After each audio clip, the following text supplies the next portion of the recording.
Arangkada na ngayong Sabado ang tagisan ng 40 paaralan sa 8th Smart Spike Volleyball Tournament na gaganapin sa Quezon City. May ulat si teammate Bernadette Tinoy.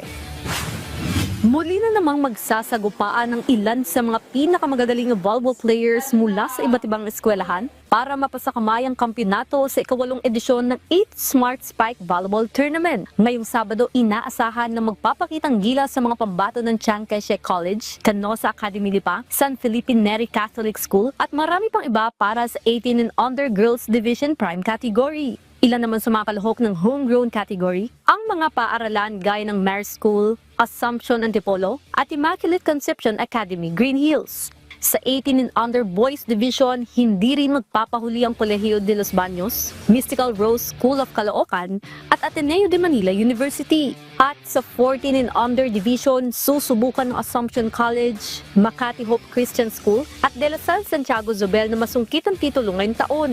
Ayon kay Project Director Revy Pioquinto, sa pamamagitan ng Smart Spike, tiwala silang makakadiskubre ng volleyball players na aarangkada sa professional league at national team sa hinaharap.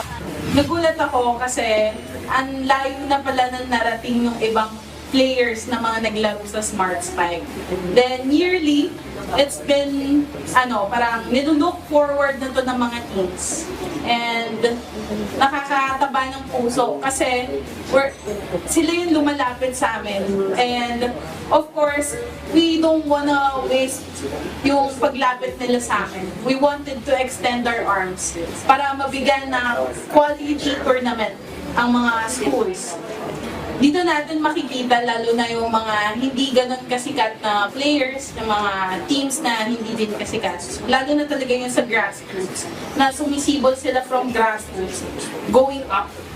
Samantala, plano naman depensahan ng Grisel Christian College Foundation ang kanilang championship title ngayong edisyon. Para kay Coach J.R. Watamama Makalanggan, ito ay kahit ilang beses na nilang nabulsa ang gintong medalya sa torneo. First time namin nag-champion, tinuloy-tuloy lang namin yung programa.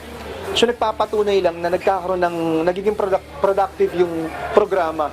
So patuloy ng patuloy hanggang sa mas lalong tumataas. Siyempre ang mga bata, tuturahan natin sila maging competitive. Lahat ng pinaghirapan dapat magkaroon ng tawag dito, dapat mag-nourish yung pinaghirapan nila. In what way? Not like, hindi lang dapat sa experience, especially kung bibigyan kami ng Panginoon na ibigay uli sa amin yung titulo, why not po? Gaganapin ang opening day ng Smart Spike ngayong March 22 alas 8 ng umaga sa Claret School of Quezon City. Bernadette Tinoy para sa Atletang Pilipino, para sa Bagong Pilipinas.